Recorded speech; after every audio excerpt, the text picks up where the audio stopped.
അതായത് ചോദ്യം ഈജിപ്തിൽ പോയാൽ നമ്മൾ പിഴക്കുമോ എന്നുള്ളതാണ്.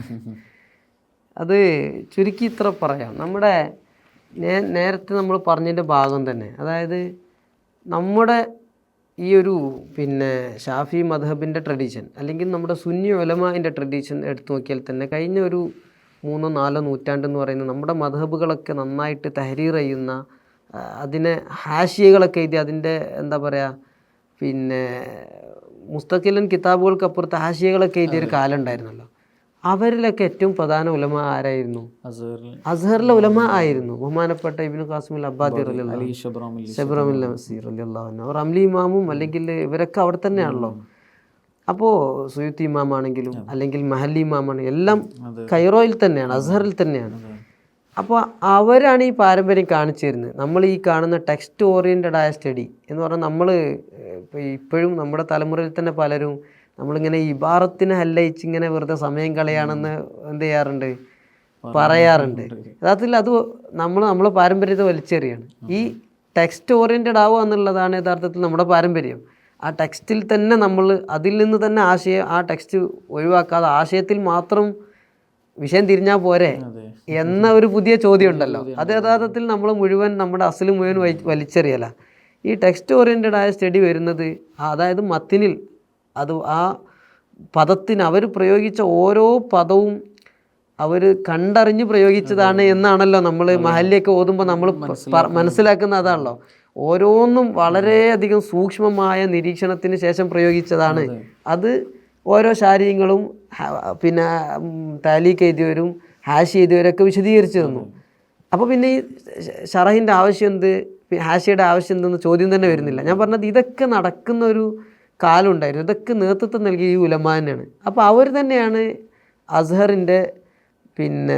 അസ്ഹറിൻ്റെ മനഹജ് തീരുമാനിച്ചത് അവർ തന്നെയാണ്. പിന്നീട് ചില മാറ്റങ്ങളൊക്കെ വന്നിട്ടുണ്ട്, സത്യം തന്നെയാണ്.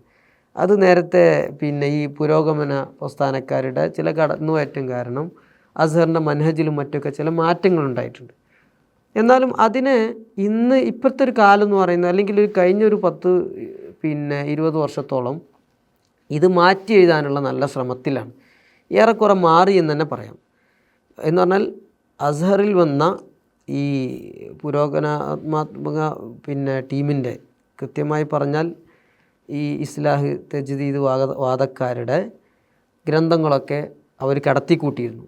അതെല്ലാം ഒരർത്ഥത്തിൽ അവർ മാറ്റി എന്ന് തന്നെ പറയാം. ഇന്ന് നമ്മൾ പ്രത്യക്ഷത്തിൽ ഇവരുടെ ഗ്രന്ഥങ്ങളൊന്നും കാണാനില്ല, അങ്ങനെ ഗ്രന്ഥമില്ല. അല്ലെങ്കിൽ ഇപ്പോൾ ഉദാഹരണമായിട്ട് ഇബ്നു അബ്ദുൽ വഹാബിൻ്റെ ട്രഡീഷനിൽ വരുന്ന, ഇബ്നു തൈമിയുടെ ട്രഡീഷനിൽ വരുന്ന ഒരു ഗ്രന്ഥവുമില്ല. അത് ആരാണ് മാറ്റിയതെന്ന് വെച്ചാൽ അത് അസ്ഹർ മൊത്തത്തിൽ മാറ്റിയത് തന്നെയാണ്. അസ്ഹറിൻ്റെ രീതി തന്നെ അങ്ങനെയാണ്. ഇപ്പോൾ അഖീദയിൽ അവർക്ക് കൃത്യമായിട്ട് അഹ്ലുസുന്ന വൽ ജമാഅത്തിൻ്റെ നിലപാട് തന്നെയാണ് എന്ന് നമുക്ക് അവരുടെ എത്രയോ സംസാരങ്ങളിൽ ക്ലാസ്സുകളിൽ നിന്ന് കേൾക്കാൻ കഴിയും. എന്ന് വെച്ചിട്ട് നമുക്ക് അത് നമ്മുടെ ഉലമാ കാണിച്ചു തരുന്ന എല്ലാ സൂക്ഷ്മതയും അവർ പുലർത്തണമെന്നില്ല. അത് സ്വാഭാവികമായിട്ടും ഒരു ഘട്ടത്തിൽ അവർക്ക് നഷ്ടപ്പെട്ടിട്ടുണ്ട്, ഈ നേരത്തെ പറഞ്ഞ മറ്റു പലരുടെയും വരവ്. അപ്പോൾ അത് പൂർണ്ണ അർത്ഥത്തിലേക്ക് തിരിച്ചു വരിക എന്നുള്ള എത്രത്തോളം സാധ്യമാണ് നമുക്ക് പറയാൻ കഴിയില്ല. അതിലേക്കുള്ള വരവിൽ തന്നെയാണ്. അതിനൊറ്റ ഉദാഹരണം പറഞ്ഞാൽ നമ്മുടെ ഈജിപ്തിൻ്റെ ഇപ്പോഴത്തെ ഔക്കാഫ് മന്ത്രി ഉസാം അൽ അസ്ഹരി നമുക്ക് കേരളത്തിൽ പലവട്ടം വന്നിട്ടുണ്ട്. അദ്ദേഹത്തിൻ്റെ ആ വൈജ്ഞാനിക എന്താ പറയുക, അദ്ദേഹത്തിൻ്റെ കഴിവ് നമ്മളൊക്കെ കണ്ട് അംഗീകരിച്ചവരാണ്. അദ്ദേഹം ഒരിക്കൽ ഈ അടുത്ത് നടന്ന ഒരു മലയാളി വിദ്യാർത്ഥിയുടെ, സുന്നി അല്ലാത്തൊരു മലയാളി വിദ്യാർത്ഥി അസ്ഹറിൽ വന്ന് പഠിക്കുകയും PGയുടെ ഓപ്പൺ ഡിഫൻസിൻ്റെ സമയത്ത്, മുനാക്കശയുടെ സമയത്ത് അതിൽ ഉസാം അൽ അസ്ഹരി അദ്ദേഹത്തോട് കാര്യമായി ചോദിച്ചത്, നിങ്ങൾ ഇവിടെ ഷെയ്ഖ് ഉസൈമീനെ നഖൽ ചെയ്തിട്ടുണ്ടല്ലോ, അത് അസ്ഹറിൻ്റെ രീതിയല്ല എന്ന് പറഞ്ഞിട്ട് ഒരു 20 മിനിറ്റോളം അദ്ദേഹം സംസാരിച്ചു. എന്താണ് അസ്ഹറിൻ്റെ മനഹജ്, ഇത് അസ്ഹറിൻ്റെ രീതിയല്ല എന്ന് കൃത്യമായിട്ട് മുനാക്കശയിൽ സംസാരിച്ച ആ വീഡിയോ ഇന്നും ലഭ്യമാണ്. അതായത് ഈ അഖീദപരമായിട്ട് അസ്ഹറിൻ്റെ മനഹജ് എന്ന് പറയുന്നത് ഈ തൈമിയൻ രീതിയോ അല്ലെങ്കിൽ വഹാബിയൻ രീതിയോ അല്ല, അല്ലെങ്കിൽ ഇഖ്വാനിയൻ രീതിയോ അല്ല. അതിനെ കൃത്യമായിട്ട് പ്രതിരോധിച്ചത് അസ്ഹർ തന്നെയാണ്. അതിനൊരു കാലത്തൊരു അതിൻ്റെ എഫക്റ്റ് ഉണ്ടായിരുന്നു. അപ്പോൾ പിന്നെ പ്രശ്നം എവിടെയെന്ന് വെച്ചാൽ മൊത്തത്തിൽ ഇസ്ലാമിക് കൺട്രീസിലൊക്കെ ബാധിച്ച പോലെയുള്ളൊരു പ്രശ്നം അസ്ഹറിനെയും ബാധിച്ചിട്ടുണ്ട്. അത് സൂക്ഷ്മതയുടെ വഴിയാണ് എപ്പോഴും ഇസ്ലാമിൻ്റെ വഴി എന്ന് പറയുന്നത്. പ്രത്യേകിച്ച് ഫിഖ്ഹിലൊക്കെ അത്രയും സൂക്ഷ്മമായ രീതി മാത്രമേ സ്വീകരിക്കുകയുള്ളൂ. നമ്മുടെ മദ്ഹബിലെ പ്രധാനപ്പെട്ട ഒരു കായികയാണ് നമ്മൾ പുതിയ നന്മകൾ കണ്ടെത്തുന്നപ്പുറത്തേക്ക് നമ്മൾ ഏതിനാണ് ജൽബിൽ മസാലിഹ് എന്നാണ്. മസാലിഹിനെ നമ്മൾ പുതിയത് ഉണ്ടാക്കുക, പുതിയൊരു മസാലിഹ് കിട്ടുമല്ലോ എന്നതിനല്ല നമ്മൾ മുന്തിക്കുക. മറിച്ച് എന്തെങ്കിലും തിന്മകൾക്ക്, തെറ്റുകൾക്ക് സാധ്യത ഉണ്ടെങ്കിൽ ആ വാതിൽ തന്നെ അടക്കുന്ന സിസ്റ്റം, അത് സൂക്ഷ്മതയുടെ വഴിയാണ് എന്നാണ് ഞാൻ പറഞ്ഞു വന്നത്. ഈ രീതി അവരൊരു കാലത്ത് വിട്ടു. അല്ലെങ്കിൽ അത് അവർ നേരത്തെ പറഞ്ഞ പോലെ അവർക്ക് നഷ്ടപ്പെട്ടു. ഇനി അതിലേക്ക് സമൂഹത്തെ കൊണ്ടുവരിക എന്നുള്ള വലിയ ടാസ്ക്കാണ്. അതുകൊണ്ട് ഫിഖ്ഹിലൊക്കെ വളരെ വിശാലമായ ഒരു രീതിയിലേക്ക്, വിശാലമായ രീതിയൊന്നും പറയാൻ കഴിയില്ല, ഒരു പിന്നെ തുറന്ന സമീപനം അല്ലെങ്കിൽ ശ്രദ്ധയില്ലായ്മ, നമ്മൾ സുഹൂലത്ത് എന്നൊക്കെ കിതാബിൽ പറയും. വിമർശനമാണ് ഈ ലാമദ്ഹബിയത്ത് വന്നു. അതായത് ഒന്നുകിൽ അവർ പറയും ഞങ്ങളൊക്കെ മദ്ഹബുകാരനെയാണ്, പക്ഷേ ഒറ്റ മദ്ഹബ് അവർ തമസ്സുക്ക് ചെയ്യുന്ന കാണൂല, മറിച്ച് ഏതെങ്കിലും മദ്ഹബ് ആയാലായി എന്നൊക്കെയാണ് പോകുന്നത്. അത് ഈജിപ്തിൻ്റെ മാത്രം പ്രത്യേകതയല്ല, അത് ഏകദേശം അറബ് കൺട്രീസിലൊക്കെ അങ്ങനെ തന്നെയാണ്. ഇപ്പോൾ ചില ഇഫ്താകളിലൊക്കെ കാണാൻ കഴിയുന്നത് ചോദ്യം ചോദിച്ചാൽ ഖുർആനോ ഹദീസോ വെച്ചിട്ടായിരിക്കും മറുപടി കൊടുക്കുന്നത്. ആ രീതി നമുക്കില്ലല്ലോ. അത് അവർക്കൊരു കാലത്ത് നഷ്ടപ്പെട്ടു. ഇനി അതിലേക്ക് തന്നെ തിരിച്ചു പോവുക എന്നുള്ളത് വലിയൊരു ടാസ്ക് തന്നെയാണ്. പക്ഷെ ഇന്നും അവിടെ ഒരുപാട് ഉലമ ഉണ്ട്, ഇത് ശരിയല്ല എന്ന് മനസ്സിലാക്കിയ ഉലമ ഉണ്ട്. പിന്നെ അവിടെ ഇതാണ് സാധ്യമായത്, ഇത് മാത്രമാണ് സാധ്യമായതിൽ ഏറ്റവും നല്ലത് അവർ ചെയ്യാൻ ശ്രമിക്കുന്നു. അവിടുത്തെ ഉലമാന് പിന്നെ പലപ്പോഴും പറയാറുണ്ട്, ഈ പിന്നെ നമ്മളുടെ ഉലമാക്ക് കാണിച്ചെന്ന പോലെയുള്ള സൂക്ഷ്മമായ വഴിയിൽ മുന്നോട്ട് പോകുക എന്നുള്ളത് തന്നെയാണ് ശരി. അപ്പം നിങ്ങൾ നേരത്തെ ചോദിച്ചു ഇതാണ് അസ്ഹറിൻ്റെ രീതി, അല്ലെങ്കിൽ അസ്ഹറിലെ ഇപ്പോഴത്തെ അവസ്ഥ എന്ന് പറയുന്നത് ഇതാണ്. സോ ഫിഖ്ഹിലൊക്കെ വളരെ പിന്നെ ശ്രദ്ധയില്ലാത്ത രൂപത്തിലാണ് അസ്ഹറിൻ്റെ നേരിട്ട് അസ്ഹർ അങ്ങനെ ആവണമെന്ന് അസ്ഹർ നിർബന്ധമുണ്ടെന്നല്ല പറഞ്ഞു വന്നത്, മറിച്ച് ഇപ്പം അവിടെ പിന്നെ ശൈലി അതാണ്. അസ്ഹർ ഉസ്താദന്മാർക്ക് ഇത് അങ്ങനെ തന്നെ ആയിരിക്കണം നിർബന്ധമൊന്നുമില്ല, പക്ഷെ അത് അങ്ങനെ ആയി തീർന്നിട്ടുണ്ട്. അതിനെ തിരിച്ചു കൊണ്ടുപോകൽ പ്രയാസമാണ്. അതിലേറ്റവും പ്രധാനപ്പെട്ട ഒന്നാണ് ഈ ഫിഖ്ഹുൽ മുഖാറനയൊക്കെ. ഫിഖ്ഹുൽ മുഖാറന എന്ന് പറഞ്ഞാൽ നമ്മൾ ഫിഖ്ഹുൽ മുഖാറന ഇപ്പോൾ നമ്മുടെ ക്ലാസ്സുകളിൽ പറയാറുണ്ട്. അതായത് വ്യത്യസ്ത മദ്ഹബുകളുടെ അഭിപ്രായം പറയുകയും നമ്മുടെ മദ്ഹബിൻ്റെ കൂവത്ത് നമ്മൾ മനസ്സിലാക്കുകയും ചെയ്യുക, അല്ലെങ്കിൽ മറ്റു മദ്ഹബിലെ അഭിപ്രായങ്ങൾ മനസ്സിലാക്കി വെക്കുക അനിവാര്യതയ്ക്ക് വേണ്ടിയൊക്കെ. പക്ഷെ ഇതങ്ങനെയല്ല, ഇതെല്ലാ അക്വാലുകളെയും പറയും. ഈവൻ മദാഹിബുൽ അർബയ്ക്ക് അപ്പുറത്തുള്ള അഭിപ്രായങ്ങളെ കൂടെ കൊണ്ടുവരും. എന്നിട്ട് അതിൽ നിന്ന് ഒന്നിനെ നമ്മൾ അതിൻ്റെ അതിലത്തൊക്കെ പഠിച്ചെടുത്തിട്ട് നമ്മളൊന്നിനെ തെർജിഹാക്കുന്ന രീതി, ഇത് പഠിപ്പിച്ചു കൊടുക്കണം കുട്ടികൾക്ക്. ഇത് യഥാർത്ഥത്തിൽ ഈ പുരോഗമനവാദക്കാർ ഇസ്ലാമിനെ പൊളിക്കാൻ വേണ്ടി, ഈ പാരമ്പര്യ സംവിധാനത്തെ പൊളിക്കാൻ വേണ്ടി കൊണ്ടുവന്നതാണ്. അത് പൂർണ്ണമായിട്ടും നസറിൽ നിന്ന് പോയിട്ടില്ല. അതൊരു പ്രശ്നം തന്നെയാണ്. അപ്പോൾ പറയാനുള്ളത് എന്താണെന്ന് വെച്ചാൽ, ഇപ്പോൾ എന്നോട് തന്നെ പലപ്പോഴും ഒരുപാട് കുട്ടികൾ ചോദിക്കാറുണ്ട്, ഈ സ്ഥാപനങ്ങൾ പഠിക്കുന്ന കുട്ടികൾ, ഞങ്ങൾക്ക് അസ്ഹറിൽ വരാൻ എന്താ ചെയ്യേണ്ടത്. അപ്പോൾ ഞാൻ പറയാറുള്ളൊരു കാര്യം, നിങ്ങൾ നാട്ടിലെ പഠനം പൂർത്തിയാക്കിയോ എന്നുള്ളതാണ്.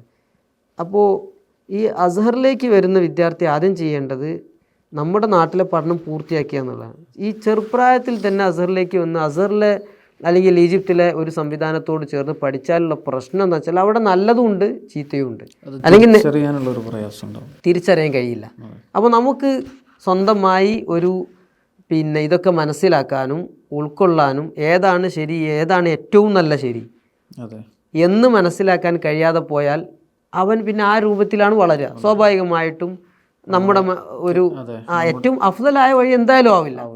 സോ അത് ഇസ്ലാമിൻ്റെ ഒരു തകർച്ച കൂടെയാണ്. ഏറ്റവും അഫ്ദലായ ഇൽമിയായ വഴി നഷ്ടപ്പെടുകയാണല്ലോ ചെയ്യുന്നത്. ഇപ്പം നമ്മളെ കേരളത്തിലൊക്കെ ഉള്ള പൊതുവെ നമ്മൾ തന്നെ സംസാരിച്ചു വരുന്നൊരു, നമ്മളിന് മുമ്പ് സംസാരിച്ചിട്ടുണ്ട്, കേരളത്തിലുള്ള ദർസി സിസ്റ്റങ്ങൾ എന്നൊക്കെ പറഞ്ഞ ഒരു ഫിഖ്ഹ് തഖസ്സുസ് സിസ്റ്റമാണ്. അപ്പോൾ നമ്മൾ ബാക്കിയെല്ലാ ഇൽമുകൾ പഠിക്കുമ്പോഴും ഷാഫി ഫിഖ്ഹിൽ തഖസ്സുസ് ചെയ്യുന്ന രൂപത്തിലാണല്ലോ സംവിധാനിക്കപ്പെട്ടിട്ടുള്ളത്. അപ്പോൾ അതിൽ നിന്നൊക്കെ വിട്ടുപോയാൽ ഒരു പക്ഷേ ഈ മദ്ഹബുകളൊക്കെ തള്ളുന്ന രൂപത്തിൽ ചെറുപ്രായത്തിൽ തന്നെ അങ്ങോട്ട് പോയി കഴിഞ്ഞാൽ ഒരു സാധ്യതയുണ്ട്. അപ്പോൾ അതുകൊണ്ട് തന്നെ പൊതുവെ ഞാൻ വിദ്യാർത്ഥികളോട് പറയാറുള്ളത് നമ്മുടെ ഉലമാ കാണിച്ചു തന്ന രീതി തന്നെയാണ് അവിടുത്തെ ഉലമാ പോലും പിന്നെ ഇഷ്ടപ്പെടുന്നത്. ഇന്നും പിന്നെ തമക്കിനുള്ള നല്ല പിടുത്തമുള്ള ഉസ്താദന്മാർ പറയുന്നത് അത് തന്നെയാണ്. അവർക്കും അങ്ങനെയാണ് താല്പര്യം. അത് നമുക്ക് ഇതിൻ്റെ തുടർച്ചയിൽ സംസാരിക്കാൻ തോന്നും. നമ്മുടെ ഉലമാൻ്റെ ഈ മൻഹജിൻ്റെ പ്രത്യേകത, അതിനെ ലോകം എങ്ങനെയാണ് നിരീക്ഷിക്കുന്നത് എന്ന്. അപ്പോൾ ചുരുക്കത്തിൽ പറയാനുള്ളത് ഈ ചെറിയ വിദ്യാർത്ഥികളായിരിക്കുമ്പോൾ വരിക എന്നുള്ളത് ഒരു പ്രയാസം ഇതാണ് ഞാൻ നേരത്തെ സൂചിപ്പിച്ചത്. മറ്റൊന്ന്, ഇനി ആരാണ് വരേണ്ടതെന്ന് വെച്ചാൽ നന്നായിട്ട് ഇവിടുത്തെ ഒരു പഠനം അതിൻ്റെ ഒരു എൻഡിലേക്ക് എത്തുക, പഠനം എൻഡിലേക്ക് എത്തുക എന്നുള്ളത് ഒരു എന്താ പറയുക ഭിന്നിസ്ബയാണല്ലോ. അപ്പോൾ ഇവിടുത്തെ ഒരു കോളേജിൽ നിന്ന് ഫാരിഗായി കഴിഞ്ഞാൽ പിന്നെ അവനിതിനെക്കുറിച്ച് ഒരു തുടർ പഠനം നടത്തണം താല്പര്യമുണ്ടെങ്കിൽ നല്ലൊരു ഓപ്ഷനാണ് അസ്ഹർ എന്ന് പറയുന്നത്. എന്തുകൊണ്ട്? നമ്മൾ ഈ എല്ലാവരും ഭൗതിക വിഷയങ്ങളിൽ ഡിഗ്രിയും PG യും PhD എടുത്ത് പോകണമെന്ന് നമുക്ക് നിർബന്ധമൊന്നുമില്ലല്ലോ. എന്നല്ല, നമ്മുടെ സമൂഹത്തിൽ ഈ ഹദീസിനെ നന്നായി ആയത്തിലിറങ്ങി പഠിക്കുന്ന, ഫിഖ്ഹിനെ നന്നായി ആയത്തിലിറങ്ങി പഠിക്കുന്ന, തഫ്സീറിനെ നന്നായി ആയത്തിലിറങ്ങി പഠിക്കുന്ന, ബലാഗത്തിനെ എല്ലാ ഫന്നുകളെയും പഠിക്കുന്നവർ വേണമല്ലോ. അതുതന്നെയാണല്ലോ നമ്മുടെ പൂർവിക ഉലമാ കാണിച്ചു തന്നിരുന്നത്. അപ്പോൾ നമ്മുടെ നാട്ടിൽ ഇപ്പോൾ എന്തായാലും ഒരു 7 വർഷം അല്ലെങ്കിൽ 9 വർഷം 10 വർഷമൊക്കെയാണ് ഏറിപ്പോയുള്ള സിസ്റ്റം എന്ന് പറയുന്നത്. അതുകൊണ്ട് നമ്മളൊന്നും പഠിക്കുന്നില്ലല്ലോ. അപ്പോൾ ഇനിയും പഠിക്കണം എന്ന് ആഗ്രഹമുള്ള അതുതന്നെ ഒരു കോളേജ് സംവിധാനം, ഒരു ഔദ്യോഗിക അംഗീകൃത സംവിധാനത്തിലൂടെ PG യും PhD ഒക്കെ എടുത്ത് പോകാൻ ആഗ്രഹിക്കുന്നവർക്കുള്ള നല്ലൊരു ഓപ്ഷനാണ് അസ്ഹർ. ഞാൻ മറ്റുള്ള രാജ്യങ്ങളെ കൂടെ നേരത്തെ അന്വേഷിച്ചിരുന്നു എന്ന് പറഞ്ഞിരുന്നു. അവിടെ ഒന്നും കിട്ടാത്തത് അസ്ഹറിലുണ്ട് താനും. അവിടെ ഒന്നും കിട്ടാത്തതെന്ന് പറഞ്ഞാൽ ഇപ്പോൾ തുർക്കിയിൽ പോയാൽ തുർക്കിയിൽ നല്ല PG യും PhD ഒക്കെ ഉണ്ട്, ശരി തന്നെയാണ്. പക്ഷെ ഞാൻ അന്വേഷിച്ചിടത്തോളം അറിയാൻ കഴിഞ്ഞത് അറബി മീഡിയ ആയിട്ടുള്ള യൂണിവേഴ്സിറ്റികൾ വളരെ കുറവാണ് അവിടെ. അവിടെ ചെന്നാൽ നമ്മൾ ഇജുബാരിയായിട്ട് അവരെ ഭാഷ പഠിച്ചിരിക്കണം. പിന്നെ ചില രാജ്യങ്ങളുടെ പ്രശ്നം വലിയ ഫീ വാങ്ങുന്നുണ്ട്. അപ്പോൾ അസ്ഹറിൽ നേരത്തെ നമ്മൾ ഗവൺമെൻറ്റിൻ്റെ സപ്പോർട്ടിനെ കുറിച്ച് പറഞ്ഞപ്പോൾ പറയാൻ വിട്ട പ്രധാനപ്പെട്ടൊരു കാര്യം ഇവിടെ ഫീ ഇല്ല എന്നുള്ളതാണ്. നമുക്ക് ട്യൂഷൻ ഫീ ഇല്ല. അത് പലരും ഇത് കേട്ടിട്ട് അത്ഭുതപ്പെടാറുണ്ട്. അസ്ഹറിൽ പഠിക്കാൻ ഫീ ഇല്ല എന്ന് പറയുന്നത് അത് അവരുടെ ഒരു സംവിധാനം അങ്ങനെയാണ്. അവിടേക്ക് പഠിക്കാൻ വന്ന ഒരു വിദ്യാർത്ഥി ഈ വർഷം വന്നിട്ടുണ്ടെങ്കിൽ അവൻ കഴിവുള്ളവനാണ്, അവിടെ അഡ്മിഷൻ എടുക്കാൻ കഴിവുള്ളവനാണ് എന്നുണ്ടെങ്കിൽ ഗവൺമെൻറ് അവനെ അവിടെ അഡ്മിറ്റ് ചെയ്തിരിക്കും. അപ്പോൾ ഈവൻ നമ്മുടെ യൂണിവേഴ്സിറ്റിയിലൊക്കെ ഉണ്ടാവും, ഒരു കോളേജിൽ നിശ്ചിത സീറ്റ് എണ്ണം ഉണ്ടാവും. ആ സീറ്റ് എണ്ണത്തെ അവരെന്ത് ചെയ്യും, തൽക്കാലം മാറ്റി വെക്കും കഴിവുള്ള വിദ്യാർത്ഥിക്ക് വേണ്ടി. അതാണ് അസ്ഹറിൻ്റെ സംവിധാനം. അപ്പോൾ അത് മറ്റ് പല രാജ്യങ്ങളിലും ഫീ ആണ് പ്രധാനം. അപ്പോൾ മലേഷ്യയിലൊക്കെ യൂണിവേഴ്സിറ്റികളുടെ ഒരു പ്രധാനപ്പെട്ട തടസ്സം എന്ന് പറയുന്നത് അവിടുത്തെ ഫീ നമുക്ക് താങ്ങാൻ കഴിയുന്നില്ല എന്നുള്ളതാണ്.